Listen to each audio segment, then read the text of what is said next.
लक्ष्य पाने की कहानी। बात उन दिनों की है जब किरण अपने पापा के साथ रहती थी। किरण की माँ बहुत पहले ही गुजर गई थी। वे दोनों बहुत ही खुशी खुशी रहते थे। किरण को अपने पिताजी से बहुत ही अपेक्षा थी। किरण जॉब वर्क करती थी। उसके पिताजी भी किसी कंपनी में काम करते थे।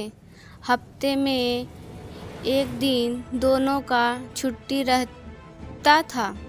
उस दिन दोनों घूमने के लिए जाया करते थे।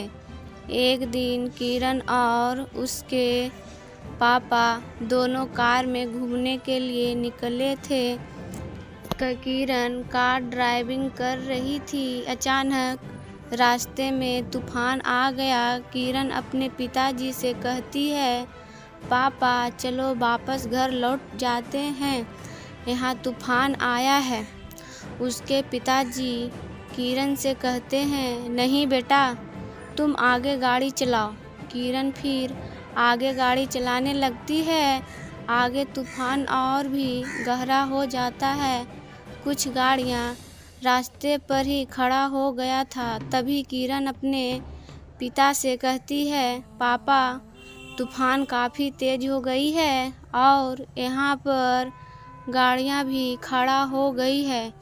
कोई आगे नहीं जा रहे हैं, कार को यहीं रोक दूँ क्या? फिर उसके पिताजी किरण के शब्दों को काटते हुए कहते हैं, नहीं बेटा तुम आगे कार चलाओ, रुकना नहीं है।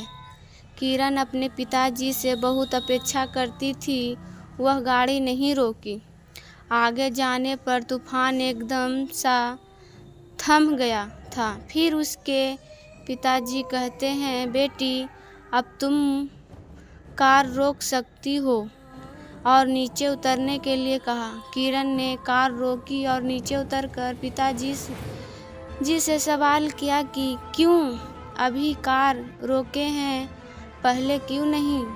उसके पिताजी कहते हैं, बेटी तुम पीछे मुड़कर देखो, तुम्हें कोई नज़र आ रहा है तो नहीं? किरण बोलती है, बेटी वे सभी पीछे इसीलिए हो गए क्योंकि वे सभी मुसीबत को सामने देख बेबस होकर रुक गए, और तुम आगे इसीलिए आई हो क्योंकि तुमने मुसीबत का डट कर सामना किया था, रुकी नहीं। सफलता उन्हीं लोग को मिलती है जो पीछे मुड़कर कभी नहीं देखते, अपने धुन में ही चलते हैं। आशा करते हैं यह कहानी आपको पसंद आया होगा। इस कहानी में सबसे अच्छी बात क्या लगी हमें ज़रूर बताएं कमेंट बॉक्स में, और हम अगले कहानी में फिर से मिलते हैं दोस्तों। Bye bye.